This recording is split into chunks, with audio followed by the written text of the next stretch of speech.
Assalamualaikum warahmatullahi wabarakatuh. Perkenalkan, nama saya Disa Trista.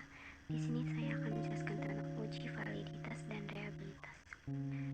Jadi, uji validitas adalah aspek kecermatan pengukuran suatu alat ukur yang valid dapat menjalankan fungsi ukurnya dengan tepat. Juga memiliki kecermatan tinggi. Arti kecermatan di sini adalah dapat mendeteksi perbedaan-perbedaan kecil yang ada pada atribut yang diukur. Dalam pengujian validitas terhadap kuesioner dibedakan menjadi dua, yaitu validitas faktor dan validitas item. Validitas faktor diukur bila item yang disusun menggunakan lebih dari satu faktor. Pengukuran validitas faktor ini dengan cara mengkorelasikan antara skor faktor dengan skor total faktor.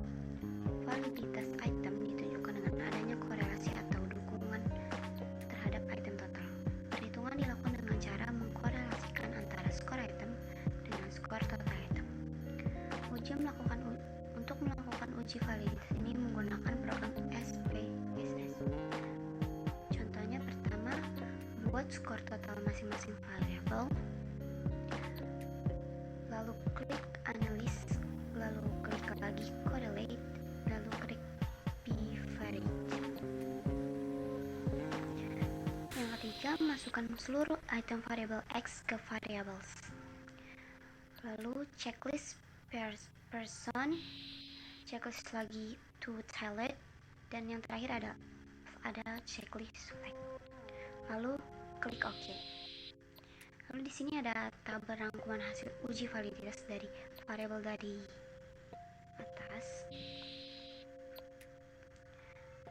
Dari tabel dapat dijelaskan bahwa nilai R hitung lebih besar R tabel berdasarkan uji signifikan 0,05.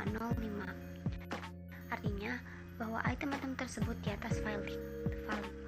Lalu ini ada rumus korelasi produk momen. Selanjutnya saya akan menjelaskan tentang reliabilitas. Reliabilitas adalah konsistensi dari serangkaian pengukuran atau serangkaian alat ukur. Hal tersebut bisa berupa pengukur dari alat ukur yang sama akan memberikan hasil yang sama, atau untuk pengukur yang lebih subjektif. Apakah dua orang penilai memberi skor yang mirip? Reliabilitas tidak sama dengan validitas. Artinya pengukur yang dapat diandalkan akan mengukur secara konsisten, tapi belum tentu mengukur apa yang harusnya diukur.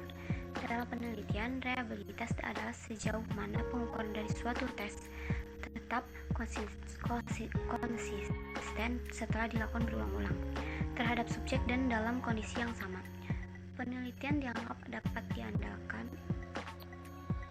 bila memberikan hasil yang konsisten untuk pengukuran yang sama. Tidak bisa diandalkan bila pengukuran yang berulang itu memberikan hasil yang berbeda-beda. Lalu di sini ada rumus Alpha-Kornberg. Jadi jika alpha kurang dari 0,90 maka reliabilitas sempurna. Lalu jika alpha antara 0,70 sampai 0,90 maka reliabilitas tinggi. Jika alpha 0,50 sampai 0,70 maka reliabilitas moderat. Jika alpha kurang dari 0,50 maka reliabilitas rendah. Jika alpha rendah, kemungkinan satu atau beberapa item tidak reliable. Lalu ini contoh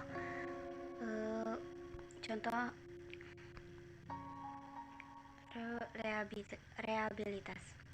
Lalu pertama, klik analysis, lalu scale, lalu reliabilitas analysis. Kedua, masukkan seluruh item variabel X ke items, lalu pastikan pada model terpilih alpha, lalu klik OK. Ini hasilnya.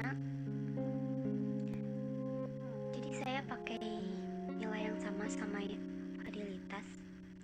Jadi nilai Kornberg alpha sebesar 0,981 yang menunjukkan bahwa ke-11 pernyataan cukup reliable. Sekian penjelasan dari saya, kurang lebihnya mohon dimaafkan.